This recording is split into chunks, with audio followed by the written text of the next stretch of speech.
Welcome to the Brownie Points Podcast. On this episode, we are covering the recent firing of Ken Dorsey and the O-line coach, though we will mostly be talking about Ken Dorsey. We're going to talk about whether we agree with who was let go and who was not let go. Then we're going to talk about Myles Garret and that whole trade saga. Do we think he should be traded? Should he be traded? What could we even get for him? Then we're going to talk about, of course, draft season. We haven't had an exciting draft season. I know it's not exciting because it was obviously you only have an exciting draft season if you had a disappointing regular season, but still, it's nice to have something to look forward to, and it is a number 2 pick, and we're going to talk about what we think we should do with that pick. Should we draft a QB, select a position, or trade back? And then we're going to finish off the episode with the 3 positions of biggest need going into the offseason. We are not going to have a Brownie Points segment because the game was horrible, and we don't want to dwell on the disappointing season. We want to focus on the future and the positives. All right, Levi, kick us off here. Ken Dorsey and the O-line coach get let go. Those are the only casualties in the front office. Notably, Kevin Stefanski and Andrew Berry keep their job. Do you agree with who was let go and who is not let go? I think yes. It's dicey. Dorsey definitely needed to go, that's for sure. But I feel like he's definitely on the hot seat, Stefanski, this coming up year. And Berry. I think a lot of their decisions have been questionable. I think Stefanski's decision to hire Dorsey in the first place was highly questionable. Yeah, but certainly in retrospect. They feel like they've given you a leash at times, and particularly last year, the way they were able to make so much happen with so little on the offensive side. It feels like you're giving up on something that still shows promise, even if at times it's extremely frustrating. It feels like if you could get yourself a little better quarterback situation, but at the same time, they don't seem intent on moving on from Watson. So that's bizarre because they've extended out his contract, and now there's talks about the Browns bringing in Kirk Cousins to compete with Watson. Yeah, but then they had that recent situation, the final press conference that Andrew Berry did, where they basically said that Deshaun Watson had a setback in his injury, and there was a lot of interesting things going on there that made it seem like they're about to play some interesting games, and that they do not want him to be back. They do have insurance, I know, on his injury, too, so it potentially could get interesting how that all works out. Yeah, the insurance thing is very interesting. It gets dicey, yeah. He's something else, too, and his obviously effect would be huge. And bringing in Kirk Cousins, I'm not sure I love that either. Now, if you were somehow moving on from him and you got Kirk Cousins on the cheap and he's meant to be a bridge quarterback, you're drifting a young guy, sure. Why not? I mean, personally, I think there are better bridge quarterbacks to go with. I watched Kirk Cousins this year. He really looked bad. His physical, I mean, maybe he's healing up more in the offseason and you think he'll be ready next year, but he was so bad he got benched, and it was for good reason. He looked awful most of the year. I just don't think that's the guy you want to go with. I know he likes veterans, but that's not the veteran. So there's a lot of questionable decisions we can get into about what they wanted. Berry, I think this is a huge year for Berry in the draft. So he's got his opportunity. For once, he's going to draft a quarterback. Now, he had his choice of quarterbacks, but he's never drafted his guy, right? Because he came in, and there was Baker, and then they traded for Deshaun. So he's never drafted his guy. He didn't even want. We don't even know for sure if they wanted him. We don't know for sure if he wanted. I'm of the opinion he didn't, but we don't know for sure. However, if he didn't, it certainly was getting put into certain situations. So here he gets a chance to get a guy he wants. And number 2, he gets a chance to prove himself in the draft because he's had very spotty results in the draft. And ultimately, if you're going to pay attention to the NFL, if you want to have a great team, it can't all be through free agency and trade. You need to hit draft picks, and not 1 or 2. Like, you need a good draft or 2 where you really hit on picks to really get a dynasty or sustained success of some sort going. Exactly what I was going to say. Like, you can have spurts, and you can have, like, your 3-year window where you're very competitive, but if you can't draft, you won't be consistently good. The Steelers and the Ravens are consistently the gold standard in the NFL because they draft really well. They rarely pick guys who are just complete busts. They're usually like at least serviceable to Pro Bowl players, and they consistently pick them. The Browns have to be able to do that. And the number 1 seed in the NFC, number seed in the AFC, Chiefs and Lions, they both have had some really good draft picks in recent years. Absolutely. Just nailing on some young guys. So they've got quarterbacks who've been paid, but they've absolutely nailed like a good 4 or 5 picks near the top who are really good players that are making it work for them. Yeah, and I think that firing Ken Dorsey and the O-line coach was the right decision. And I think keeping Stefanski and Barry was also the right decision. I think they made the right moves. The Ken Dorsey one, I mean, the writing was on the wall. I think we all saw that one coming. The O-line coach one, I just wasn't sure about, especially because the O-line coach, it's even more like there's always a whole underbelly of things happening that the fans don't have access to. That happens, in and out, day to day, at training in the office, that they know who the problems are that we don't quite see. And the O-line coach is even more like that. You know what I mean? But you don't hear about the guy making snide comments in the meeting. Yeah, exactly. So, whether or not the O-line coach firing was the right move, I think is very difficult from the fan perspective to say. But we definitely know that seemed to be a very clear drop-off in the offensive line from this year and from last year. Not having Bill Callahan seems to have had a very big impact, which we talked about as maybe, I think before the season, I think we were talking about as being maybe the most underrated aspect of this team going into the next season was the loss of Bill Callahan, because what made Bill so special was that backups were able to come in and be serviceable, and we didn't need everyone to be healthy all year because they never are anyways. But regardless, Ken Dorsey, I think, was the obvious firing. They brought in Ken Dorsey specifically to satiate Deshaun Watson and to go all in on Deshaun Watson. Reportedly, Deshaun Watson said, "Hey, I want to spread offense. I'm not comfortable in Kevin Stefanski's offense." So they said, "Fine, we'll get you Ken Dorsey, who will run the offense that you want." And it still went terribly, which I think also gives the organization space to say, "Deshaun, you are definitely the problem." I think it makes it easier for them to have that conversation with him, because it does sound like Deshaun's maybe a little annoying, a little demanding, and a little unwilling to take personal responsibility for the fact that he simply stinks.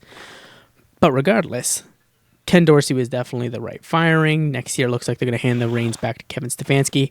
Here's the thing. For the fans that want Kevin Stefanski and or Andrew Berry gone, I'll say this. You do not want to disrupt and shake the foundation of a front office that, whether or not every season has been amazing is a different story, but this front office changed the culture of the Browns. And I know this season felt like a big step back, and this year felt like 2016 and 2017 and all over again. But overall, their era with the Browns has been a massive culture shift.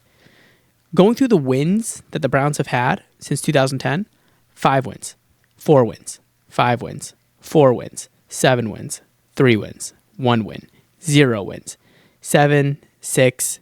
Kevin Stefanski comes in, 11 wins, playoffs. 8 wins, 7 wins, disappointing, but 11 wins, playoffs.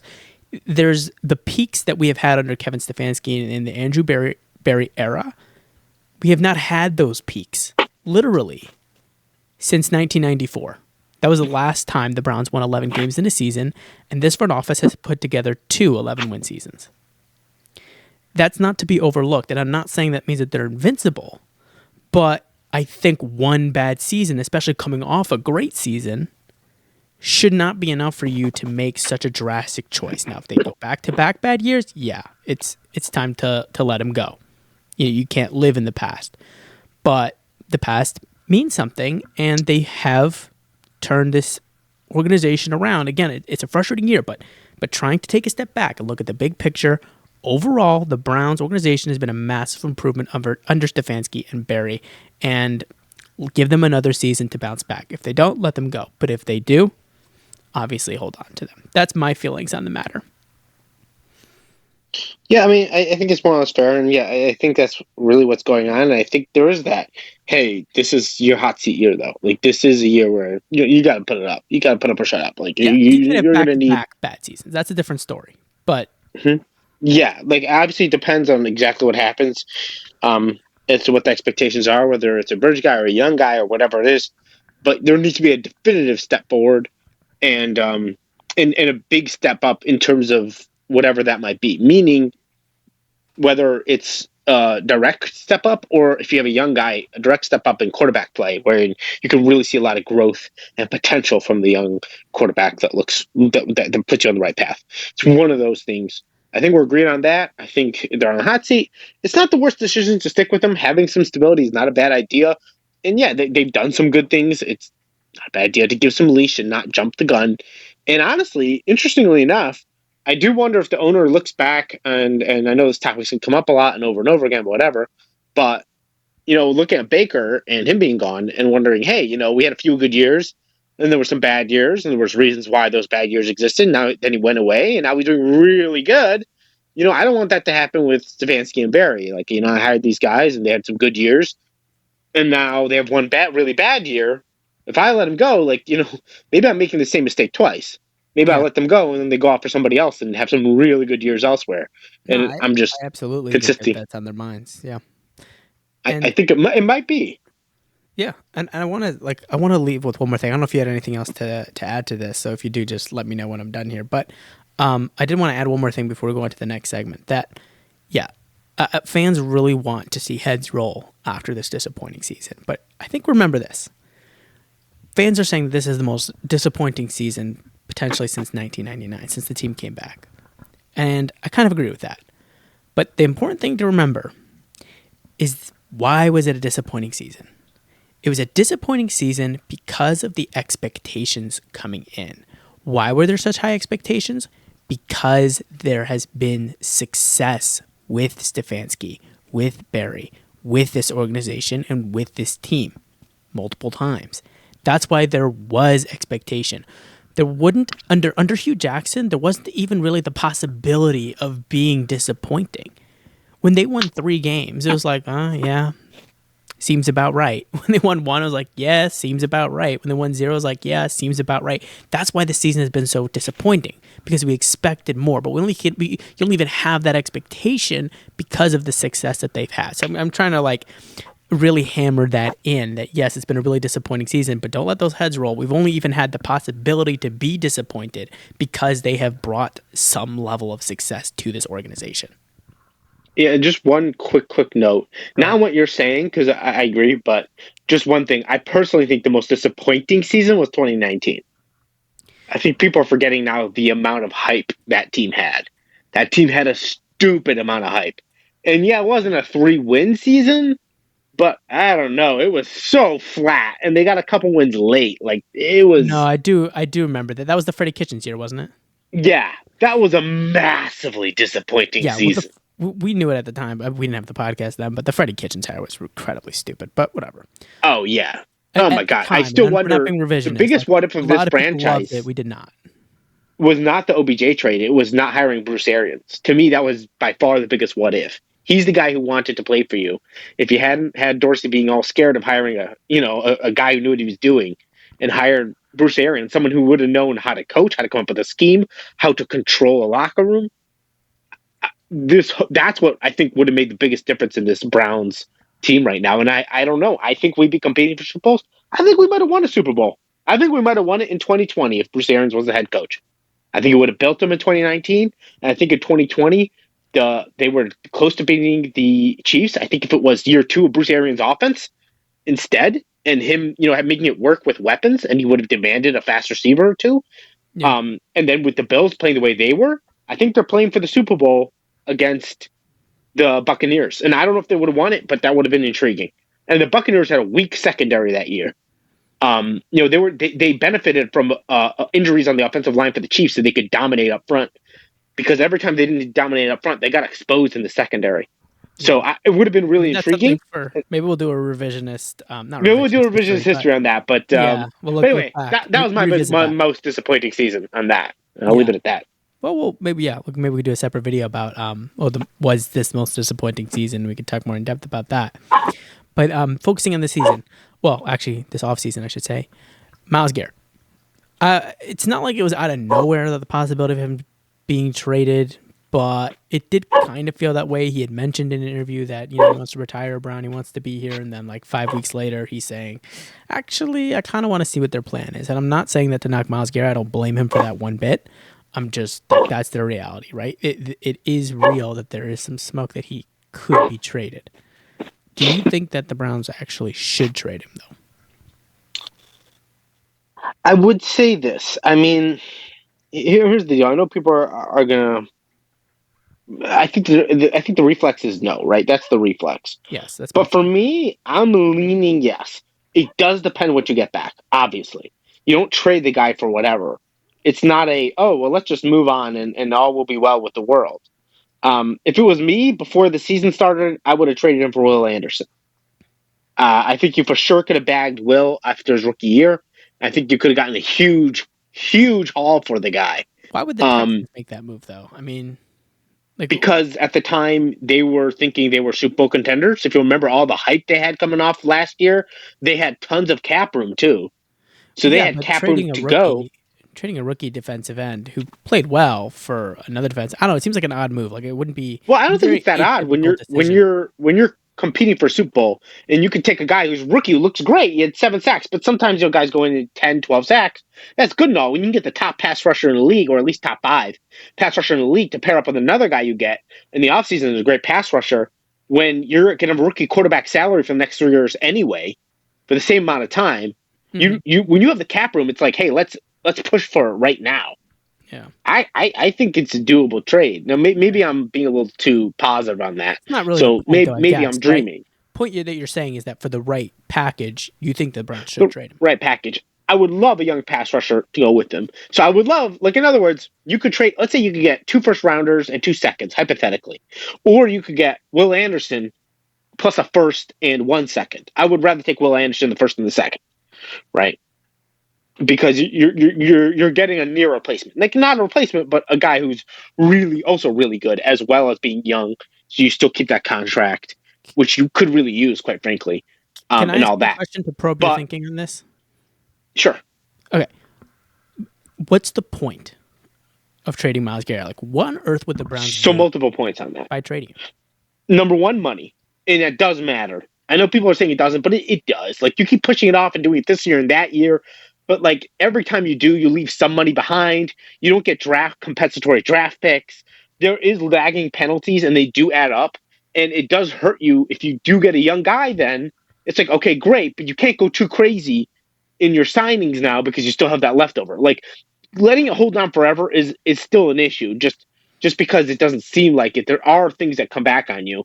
So I don't like that. That's number one. But number two, I got to tell you, Myles Garrett can be a very tricky bird. He is not a good locker room presence. He's not the end of the world in the locker room, but he's not a good one either. And the problem is, if he was just a good player, that wouldn't be such a big issue. The problem is he's a phenomenal player, which means people do look up to him as a leader, whether he wants to be or not. But he's not a leader. If you actually follow him in the way he does things, he's not a leader of men. He has never, during a tough point in the season, been like, hey, I've never seen him lead the team back on track. People keep saying he's the pulse of the locker room. Well, that's kind of bad because a good leader shouldn't be the pulse of the locker room. That should be the person guiding the locker room back on track. And he's not that guy. And matter of fact, I think he's a guy who's run his mouth a few times. I don't like the way he, for example, and I know I'm a Baker guy and people might take this the wrong way. It's not that he didn't love Baker. That's fine. If you don't like Baker, that's fine. It's okay to have a difference of opinion. But the fact that when Baker left, and he sent texts out to people, and he sent a text to Myles, and it said like, hey, it was great to work with you. It was a pleasure, honor, blah, blah, blah. And he didn't respond. Like, I find that childish. If I work with someone for a few years and we were top-notch athletes and we worked together at all and we did great things, even if I didn't love you, if you sent me a nice text, I will send back, even if I didn't like you, I'll send you back a quick, short response text saying, yeah, man, great to work together, or just, hey, best of luck to you. Very simple, very short, but that's maturity. I don't think he's mature. I think that is an issue. Is he still phenomenal talent? Yes. Do you trade him for nothing? No. But if you get a haul back, I don't think you can underestimate the potential to help your locker room by him being gone. Saying go around and shop him and like actively try to trade him and then like whatever the best offer is, just do it. You're just saying like if the right offer comes along, if it's a haul, accept it. Like don't pretend it's got to be a Mac haul. And I think what you're trying to say was, if you don't be trying to put it into like this like terminology, but are you a thermostat or are you a thermometer? I don't know if you've ever heard that saying, but like, are you a thermostat or are you interesting? Meaning, okay, are you a thermometer? Like, do you just measure the temperature, or are you a thermostat? Are you regulating the temperature? And it sounds like what you're saying is that Myles Garrett's a thermometer, and maybe this defense needs a thermostat. Yeah, I really think they could. But I think a little more than that. Like, I do think he, at times, leans into things when they're not going well. Mm-hmm. Here's my opinion on this. So I think, no, they definitely should not trade Myles Garrett. I don't see the massive benefit in trading him. At the end of the day, this defensive line is not incredible. And without Myles Garrett, I fear it would be really bad because Myles Garrett's drawing double teams and triple teams. I think he was the most double teamed pass rusher in the entire NFL, I think, or he was at least top 3. He's like basically always in the top 3, but I think he was the most double teamed and triple teamed pass rusher in the league. That makes it easier for those other guys, and they still weren't even that amazing. So in my opinion, like if you trade Myles Garrett, I think the defensive line goes from okay to horrific to just terrible because they're barely even taking advantage of the one-on-ones that he gets them. And not to say like the defensive line is terrible, but right now I think they're about like okay. But I think Myles Garrett would really tank things. And at the end of the day, if you trade Myles Garrett, you're going to spend the next probably rest of your franchise hoping to get a guy as good as Myles Garrett is. Whatever first-round pick you get, second-round pick, guy you pick up in the offseason, you're just going to be hoping that they're going to be as good as Myles Garrett, and they most definitely won't be. And I don't think there's enough consistency on the rest of the defensive line to make up for it. So, like if you're like in baseball and you've got, 5 quality starting pitchers, or you've got 4 quality starting pitchers, you might say, yeah, 4 is good to have, but I'll trade the 4th one because we really need a bat. This defensive line isn't that, in my opinion. This is like we have one ace. Don't trade that one ace. If we had 3 quality defensive linemen, yeah, maybe you can trade the ace. Maybe you can trade Myles Garrett, replace him with somebody mediocre, and then use the returns to beef up other parts of the team. But the Browns' defensive line is not structured in that way, in my opinion, to absorb the loss of Myles Garrett in any capacity. And so I definitely would not trade him. I think the money is worth it right now. And so my pushback on that would be, I feel like, number one, I think they need to rebuild the defensive line. It is built on Myles Garrett only. But there is some young talent, particularly Mike Hall Jr., if he gets out of trouble, that's there on the line. But not much. But they do have some. We'll see what happens with him, but... yeah. But there is a little. Alex Wright's a nice rotational piece. He's not a top guy, rotational piece. But I think they do need to rebuild that line anyway. I do think they need to do a little bit of rebuilding. Not a whole rebuild, but a partial rebuild. Myles Garrett, though. I don't think they're winning Super Bowl next year. But he's young. I mean, he's not young anymore, but he's not like he's old. I mean, how old is Myles Garrett? 28? But how much longer, though? How much longer are you going to hold him off in terms of his patience? If he starts forcing a trade on you when it's not the offseason because he's pissed off, you could lose a lot of value. I'm not saying it's guaranteed, but I'm saying... Oh, he's 29, actually. Yeah, he's not that young. Like, I just think maximize his value now. Take advantage of it now. I said the same thing with Aaron Rodgers after he won the MVP, and he was I was like, trade him now. I do. So trade him before he has a bad year because doesn't have that many good years left. Get a huge haul for the guy. They didn't, and nothing got nothing, but they didn't get the huge haul they could have. You let Myles Garrett put you in the spot, you lose leverage. I just think that we kind of need to rebuild that line anyway. So I think if you can get a decent defensive lineman, at least in the trade, as well as a haul of picks, where you can go out there and sign a decent guy, plus draft one, maybe 2, and then still have leftover picks and money, to do other things. It's a matter of, hey, I'm saying I'll trade my ace, get a cheaper 3 set of solid linemen, and I'll have some resources left over to do things in other positions. So that's when I think you want to pull the trigger. Trade instead of having Myles Garrett, instead of having one superstar and a bunch of nobodies, rotational guys, try and trade Myles Garrett and turn one superstar and a bunch of rotational pieces into 3 solid guys and a couple rotational pieces. Basically, yeah. Okay. I mean, I think there's an argument to be made there. I think we just have to respectfully agree to disagree on that. But I think it's also highly unlikely that they trade him. Do you think it's likely that they trade him? I think it's very unlikely. I don't... It's a good question. He loved his trades. He really does. But I don't think so. You know what? I don't think so. Because number one, it's the first time he's really had signs of being unhappy. He's been here a long time. I think it takes a lot of guts to trade a guy like that. So unless he's really forcing your hand, you try not to trade a guy like that. Yeah, I'm not sure Andrew Barry has those kind of guts, if we're being quite frank. On a Myles Garrett huge for a few years, and he might not be around. A guy who's fighting for their job the last year, like they don't make that kind of a trade. Yeah, and here's the thing, though, too. They have the number 2 pick. So it's much easier to sell that, hey, we're going to get this young guy, if that's their plan. And I think it is. I think they can sell something that, like, hey, we're going to get better. We'll have this coming in. Like, it was a mess at quarterback this year. We're not going in there with those same expectations. We're going to have a much better plan ahead of us. So And you saw what we did when we 11 wins when we didn't have this mess at quarterback. As long as we have something normal at quarterback, we can do well. Yeah. And so I think they'll get him back on track. It's in the heat of a terrible season. So I Yeah. think Been very ultimately in the disappointing. offseason, they'll get him to buy into another year. Yeah. I agree. I just think it's unlikely. All right, let's move on. Next subject. The number 2 pick coming up in the draft. I think the Browns lost out on getting the number 2 pick because the Titans beat them out on strength of schedule by 0.023 points, I believe it was. So the slimmest of margins holding us back. Although, how much of a difference does it really make? Don't really know in this draft. In most drafts, losing out like that could be the difference. Could be everything, but in this draft, I don't know there's really that much of a difference between picking 1 and picking number 2. But regardless, the Browns essentially have 3 options. They're either going to draft a QB, draft somebody at a different position, or they can trade back. Now, in my mind, in order to trade back, you need to have another team who's in love with Cam Ward or Shedeur Sanders, but we'll get into that in a minute. What do you think the Browns should do with that number 2 draft pick? What would you like to see them do? But I'd like to see them trade down because I don't love any of these guys at the top. The one guy I could think about is Cam Ward. He does have talent, but I don't like his style. But I here's don't the thing. feel like In he's order to been trade tested. back, you say like, "Oh, I want to trade back because I don't love the guys at the top." If you don't love the guys at the top, chances are nobody else likes the guys at the top too. No. And then Actually, I would disagree. I think the NFL has fallen in love with guys who have physical talent that don't know how to play football. Hence, look at the human highlight, Shedeur Sanders, who does not know how to sit in a pocket and make a throw.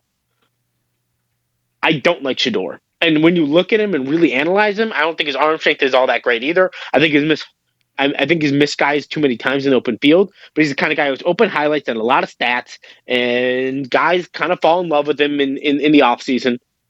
And he gets pumped up because there's not a lot of quarterback talent to get excited about, so he has enough stats to make you excited about him. And I think he gets brought up to a level he doesn't deserve. And I don't know. I've seen guys that get desperate. They need their GMs to get held onto who don't really have what it takes, like the Giants, and they feel the need to make a move because Joe Shane is staying, by the way, and they feel the need to pull something off. Wait, actually, who's the number 1 pick? Is it the Giants? No, it's the Titans. It's the Titans. Sorry. Whoops, we're gonna have to edit that part. Okay, but the Giants. Okay. But a team like the Giants, Joe Shane wants to make a move. They get desperate. They love a guy. Don't forget this guy like Daniel Jones. And these guys go out there and they fall in love with someone. So I think there is someone. Now, look, if you're not going to get a nice haul for the guy, then maybe not. But if there's a nice haul, you take it. I mean, you could go for a generational talent. But here's the thing: when you look at sorry, I'm blinking on his name. What's the kid's name? The guy who won the Heisman. Travis Hunter? Yeah, Travis Hunter. Phenomenal talent. But as fun as he is and amazing as he is in college, do you really think he can play that many snaps in the NFL? No, of course not. Although I would love to see a team play him at both positions, but not at the same time. So it'd be like, okay, we'll play you at wide receiver in the first half, and then like, oh, we have a lead now, so defense is kind of more important, and then have him just play DB for the rest of the game. I would love to see a team do something like that. But I mean, it'll be interesting if you want to play. If they draft him, we'll talk about that. But it could make sense. Don't get me wrong. They could use a number 2 corner, so if they could stick him in there, and he could be a very good number 2 corner. And at the same time, in big plays and big moments down the stretch, 2-minute warning. You have injuries. You could throw him in there and have him play receiver for you, and he could be a good receiver. There is value in that, but is it really worth a number 2 overall pick kind of value? Because as a pure corner, is he a number 2 overall pick? I'm not sure that he is. Right. Is he as a receiver? I definitely don't think so. I think he's a good receiver. I'm not sure that he's that good. Is he? I don't know. It's hard to say. That he's that kind of receiver. It's dicey. So it gets it's tough. I think there's some depth on this quarterback draft class, like not crazy depth, but depth. I've said before, Kyle McCord is my guy. I like him. I think he's talented. I think he's very intriguing. He's a guy who led the ACC. He set the ACC single season passing yards record. And just I think with a little bit of development, he's got upside.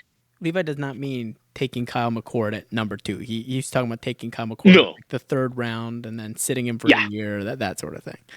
Yeah. I mean, I think you can get him in the middle rounds. I just want to clarify. And that's where I think the value is this year. And it's not just a matter of value, but I like this guy. I just don't really like these first round guys. Quinn Ewers, who has some intrigue, although he hasn't played well in college, but you wonder if like maybe Sarkisian just doesn't know what he's doing, because I don't think Sarkisian is a good X's and O's coach. Don't forget, in the world of college football, you can get away with a lot if you can recruit the right guys. And as we saw with Urban Meyer, suddenly you can get exposed when you're a pure X's and O's like in the NFL. So I'm not so sure Sarkisian really knows what he's doing in the X's and O's. I have a lot of doubts about him. At the same time, Quinn Ewers has been quite disappointing at the NFL at big moments, big times down the stretch this year, and he's also been very injury prone. So for those reasons, you probably don't want to draft him super high. But I do think he has perhaps that Justin Herbert effect. Not to say he's Justin Herbert, but the way that Justin Herbert was a lot better pro than he was a college quarterback, because none of what they did was good for college quarterbacks in terms of performance. Josh Allen's another guy who was a better pro really than he was in college, because that last season was true. He was surrounded by really terrible players, and he turned out to be better. That's part of it, but he developed a lot in the pros. He started off bad in the pros too. Yeah. Justin Herbert was good immediately. Yeah. So, so you want to trade back basically, but you don't even. I want to trade back. I think the value is in trading back. You're not saying if you're going to take a quarterback, take a quarterback. You're saying trade back, just get extra picks, take a skill position player, and then draft McCord in like the third round. I will say this: there is a wild card here, which is there's been talk that if he was all but guaranteed as a top 5 pick, Drew Aller might join the draft. Drew Aller, the quarterback from Penn State, and he probably goes number 1. He actually has real talent, reading ability. He's got great physical traits. Scouts will love him in the offseason. I think he's going to get a lot of Justin Herbert comparisons. He's built like him. He can pass really well. And they're going to say, oh, look, like it's just Penn State, they don't love to pass as much. They have more of the running team. So, he's the Herbert guy. He still looks good. So when you put him in the pro offense, he'll do better. Mm-hmm. He's got real upside, and then he moves Cam Ward down the draft board, and so then it changes everything if he does enter the draft. But otherwise, if you told me I have to pick in this draft and in the first round, and I'm not getting Cam Ward, I'm probably looking at Dylan Gabriel from Oregon. Mm-hmm. I think he distributes the ball well. I've seen him in several offenses and have success in multiple offenses. I think he can actually pass, sit in a pocket, and make plays. I've seen him do it. I know this last game against Ohio State wasn't great, but he did well in that first game and throughout most of the season. And the way he leads, I thought it was good. And I'm not in love with the guy, but I think his captaining skills are pretty solid. And he seems to have a good grasp on an offense and what to do in an offense and how to make the right plays. I think he has the best pocket presence of really any of these quarterbacks. So if you're telling me I have to pick in the first round, I'm trying to trade till the mid-first round and taking Dylan Gabriel. Interesting. Okay. I mean, I will say Dylan Gabriel showed me some stuff in that game against Ohio State. I mean, I know they got crushed, but he showed some fight even when they were down a lot, which was interesting to see. I do want to touch on the Drew Aller conversation, though, for a minute there. The Titans getting the number 1 pick is a big deal because the Titans don't have a quarterback. So I don't think Browns fans should be thinking about, dreaming about anything to do with Drew Aller, because if Drew Aller comes out, the Titans could just take him. So it's not right, but Cam Ward might become available. Drew Aller means Cam Ward, not Drew Aller. Right. That's what I was about to say. I was going to say, but if you like Cam Ward, then Drew Aller makes a difference, because then Cam Ward might slip to number 2. What I would like still, though, I want to clarify, if Drew Aller does become available, I just want you to sell that number 2 pick for more because Cam Ward's available. I don't like Cam Ward. Yeah. And we're going to probably try and do an episode about specifically the quarterbacks. But in my opinion, what they should do with that number 2 pick, I do agree they should trade back. It just makes the most sense. There's nobody game changing like a quarterback is going to be. And I think your best bet is to just trade back. If a quarterback that you think is okay happens to slip, like if Cam Ward just drops in the draft or something like that, and you're able to get him like 10 or something like that, I don't know, maybe. But generally speaking, I think that I do think you absolutely need to draft a quarterback. And I think whoever you take, I think you should sit him for a year. Because I do think it's something we've talked about before, but I think that's a lost art in the NFL. Sit the quarterback for a full season. Even if the starter gets injured, put in the third string guy instead. But don't let him play. Let them just sit and learn, and then bring them back in for the next year after that, and then see what you got. That's what I would do personally. I don't know that they will be able to get a haul back for that pick if there isn't. So this is a very, very a low draft class, at least in the eyes of scouts and fans and basically everybody that I know. Like, some people are really high on Cam Ward, and some people, of course, are really high on Shador Sanders. But by and large, people are not high in this draft. There's a possibility that nobody in the NFL is interested in trading up to take a guy like Cam Ward. I believe that there will be teams that will convince themselves into taking Cam Ward or Shador Sanders, of course, but being willing to trade up is a different story, because the Browns aren't going to take a trade up for a second-round pick or a third-round pick. They're going to want first, probably, maybe even multiple firsts, maybe a 1, a 2, maybe like a 1 and 2 twos or something like that. So will a team like one of those quarterbacks enough to make that kind of a trade, I think, is a different story. But in general, I think if they're offered the right offer, trade back. But I think if they don't get the right offer, and essentially they're forced to stay at number 2, because not every team that wants to trade out of a pick is able to. Let's just say they're not able to trade out of that pick. I think draft a quarterback, even though you'd be overdrafting one. Even though, like, maybe Cam Ward makes more sense really in the second round, really, or late first round, draft a quarterback. I really don't care. I think it's just too important. Draft them and sit them for a year. That's my position on that one, although, we'll probably do a separate episode covering specifically what to do with the 2 picks. So this is actually going to be the second to last segment. We kind of squeezed in a last segment there at the end, or we're going to squeeze in another segment. But before they do that, Levi, quickly, what are your 3 biggest positions of need going into this offseason? I personally have it at QB, obviously. Left tackle, I think that turned out to be worse than we thought it was going to be, but I think we really need a left tackle. And then I would actually say running back, especially now that we know that Nick Chubb, we cannot rely on him coming back and saving that position group. So in my opinion, QB, left tackle, and running back are the 3 biggest positions of need that the Browns need to address in the offseason. Yeah, I mean, QB, I think that's really obvious. Left tackle is becoming more and more obvious every single day. The only addendum I have to that is if they think DeJuan Jones can play left tackle, and are they going to look for a right tackle? But DeJuan Jones' injury concerns make me think that left tackle becomes a need anyway. Yeah. And then, then for the third position, though, I'm going to go with the corner position. I think Newsom's a free agent. I think you could really use that second corner position. And you really can't rely on Emerson. He's been a guy at moments, but not a guy you can rely on to play other top-tier corners, and that's just other top-tier receivers. And that's really been a big position for this Browns defense, is the fact they can lock down in the secondary. So as long as you get that other corner outside of Ward, that allows you to do that. So I would say that's the 3 biggest for me. Okay, fair enough. I mean, not too much of a difference there anyways. But let's move on. Last segment of this episode, we're going to review the picks from the beginning of the year. At the beginning of the season, Levi made a number of predictions. We're going to go over those now. What did he hit on? What did he not hit on? Go ahead. Yeah, so this was a mixed year for me. Honestly, most of the time, though, they are going to be mixed years. I think there's quite a few big triumphs, though, so I'll take it because they're the beginning of the season picks, and you don't always know what to expect. So first, we're going to start off with a real doozy for me that didn't look real good, which was the most disappointing team. And if you remember, I had said I was looking at the Texans, I was looking at the Packers, because I thought the Texans, had some problems. I didn't like Jordan Love. He turned out to have a bad year, although the Packers still managed to play well anyway. Don't underestimate coaching, kids. But ultimately, my pick was the Bills, and that did not work out so well for me. I pushed back on that when I said, the Josh Allen and Sean McVay coaching duo is too strong for them to fail like that. That is true. In my defense, I will put out there that my big take was that they don't have any weapons. And their offense did not look good until they traded for Amari Cooper. And before that, they were 3-2. They got smoked by the Ravens. They beat the Jets, the lowly Jets, via the Jets missing 2 field goals, and they won by 3 points. And then they made the trade. Before that, their offense did not look good. They were mediocre. They'd beaten up on the Jaguars and the Dolphins at the beginning of the year. They didn't look that good. The Cardinals, they barely beat on a big comeback. They weren't that great. When you look at how terrible the Jaguars were, and the Dolphins didn't even start playing decent football till week 10.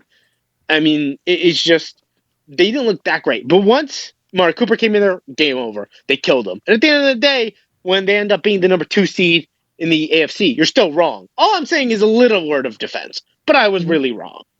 All right, let's move on. All right, moving on, though. The surprise team. And this is the second year in a row I nailed my surprise team. Because last year I said it was the Bucks, and I was right. And this year I said it was going to be the Broncos. And there I said, people said we went 4 or 5, and their over and under for the year was 4.5. And I said they're going to win 8 or 9 and compete for the playoffs. They might make the playoffs. They won 10 and made the playoffs. So I feel like I nailed that one. Yeah, no, absolutely. Nailed that one. I'm very proud of that one. Great pick.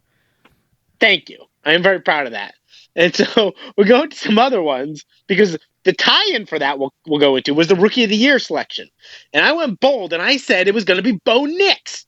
Now, I don't know if it's going to be Bo Nix, but he is second all-time in passing touchdowns for a rookie because he passed Baker Mayfield. Now, to be fair, Baker had less games. That's a different story. It's still second all-time to Justin Herbert only. He had 29 touchdowns, 12 picks, 93 QBR, 3,700 yards. Yes, he had the extra game, but like tack off a couple touchdowns. I mean, let's say 26 touchdowns. That's still really good for a rookie. Oh, yeah. I mean, he was excellent. Now, Jane Daniels might still take it. Don't get me wrong. Probably will end up taking it. But he got to run for his money. And Jane Daniels, it was mostly based on the first half of the year. He struggled in the second half quite a bit. But he did just enough in the second half of the year. I think he'll probably end up winning it from all that residual hype. But Bo Nix almost for sure is going to be second. And he put in a huge fight to get there. So overall, I'm going to take some props because you're never 100% right on. I mean, not never, but on awards, it's dicey. But considering I took the risk on Bo Nix, I'm going to take a little bit of a win on that one. I think it's overall a good call, even if it's not 100% correct. Yeah. I mean, Jaden Daniels, by the way, did have similar stats to Bo Nix. He had 25 touchdowns, so he had 4 less, but he also had 9 picks instead of 12. They had a very similar amount of yards, a similar QBR. So they weren't that... Probably had more rushing. Yeah. Although Bo Nix is a pretty good rusher, but Jaden is more. But Jaden Daniels, yeah, with the rushing. But that's a separate conversation. All right. Let's keep going. Do you have any? Moving on. More. My MVP, total miss. I had Patrick Mahomes. In my defense, though, I will bring this up. I mean, I can only go in there with what I thought he was going to have in terms of weapons, which I thought he was going to have Rashee Rice, and then Rashee Rice got injured. And then I also thought he was going to have Hollywood Brown, who was injured all year. Yeah, and they were. So I like Xavier Worthy, but he was the only guy. He wasn't supposed to be the one. So in my defense, it was a different receiving core. I was expecting it because I was like, oh, he's going to have Rashee Rice, who's killer, and he's going to have Brown over the top. And then Worthy's going to be his number 3 option. And as you saw, Worthy, as he finished off the year, he has talent. So I don't think it was a miss. It's definitely a miss. But to be fair, asterisk. Another pick that you were right on, though, was Xavier Worthy. Before the draft, you were saying, watch out for Xavier Worthy. And he turned out to be pretty good. Oh, he finished phenomenal. He started off slow, but he finished phenomenal. But it makes sense a little bit because he was asked to be the number 1 right away. And that's a big ask. Yeah, that's a very big ask. Now, he finished the season with, what did he get here? He had 640 yards, but, he's a rookie, so, and being the number 1. It was the end of the season where he did really well. It was the last 4 or 5 games where he just kept racking up all these receptions and yards. Yeah. Anyway, but it is what it is. I missed. That's how this game works. Injuries happen. It's the NFL, and that's why it's so hard. One of the biggest reasons it's so hard to make these predictions. Defensive player of the year. Maybe this is my biggest whiff. Oh, and to be fair, I'm not the only guy who whiffed on him, but oh man, is it a whiff. I picked Sauce Gardner. Not only did he not win, he had such a bad year. Which is crazy considering how incredible this first year was, but yeah, but it is what it is, and I totally whiffed on him, so it's out of the picture. I think I said Myles Garrett would repeat. I think. Yeah, I think you did, and he might. He might. There's talks about TJ, the Browns, but he's played really well. The Browns' winning record will keep him from the DPOY conversation. I think seriously, but probably. But I still think it's a pretty good take considering where he's ended up the year in his stats. He had a good year. Yeah, he had a defense. Yeah. Now, to be fair, also for some smear on your face, you picked the Lions to be the disappointing team. Oh yeah, I was gonna say yes. That one. And I pushed back on that. So. That one was the worst one of of all of ours, of all the picks that I made and all the picks that you made, the worst one was got to be the Lions one. I mean, I thought they were gonna. I think I said they were gonna drop to like 9 wins, and and they they barely lost at all. And that was with a lot of defensive injuries. Yeah. So yeah, that one was really bad. Wait, did you have any others? Did you cover? I did. I had my bold pick of the year. My bold pick of the year was that you said Baker Mayfield was going to be an MVP finalist. Not the MVP, but a top 5 MVP guy. Now, I don't know. We'll have to see how it ends, but I think he might be 5th. I think he might be 5th. I could see him squeezing in there at 5, but he had some phenomenal stats. The problem is a lot of other people did this year. Like compared to last year, he might have won it if it was last year, or at least be in the top 3. But this year, it's a lot dicier because you had Burrow, Allen, and Lamar just put up phenomenal numbers with better win streaks. But then you also had Saquon go for 2,000 yards, so that's big. But I mean, Baker did throw for 4,500 yards and 41 passing touchdowns. Yeah, 16 picks, but still 41 touchdowns, 4,500 yards. Also a 71.5% completion percentage with that. Yeah. So I mean, yeah, a little too many picks. When you consider the injuries, though, that plays a role in it. Is losing those guys in the receiving core that he did for a significant portion of the season, and that was when most of the picks happened. It is what it is. It's part of the game. But my point is, there's that consideration, and I think it does matter. And people are considering it. At the end of the day, he's not going to win it, but he could end up being top 5. So I give that one like a 50-50 prediction. 50-50. We'll see where it ends up, but it's not out of question. Yeah, but we will have to see on that. Okay, so I think we're going to wrap up the episode there. We won't be posting weekly, obviously, anymore in the off-season. Weekly will come back next season. But in the off-season, you should expect at least a couple videos, probably something about the draft or off-season needs. Maybe if there's a really big off-season acquisition or Myles Garret gets traded, we might put something out about that. But otherwise... And hey, Browns fans, don't get too high or too low. Don't forget, Bo Nix came out of nowhere this year, and Jordan Love looks terrible, and nobody saw that coming this year. So, you never know. You never know. The quarterback that we take could be hated by every scout, and it could still come out and be great, even if they start day 1. It can happen. All right. Now, we're familiar with that feeling. Now, we used to do that every year in the Hugh Jackson era. All right, so we're gonna leave it there. Thank you for listening. For those of you who are listening all season, we really appreciate you. Thank you, and we'll see you probably in a few weeks. Sounds good. See you guys.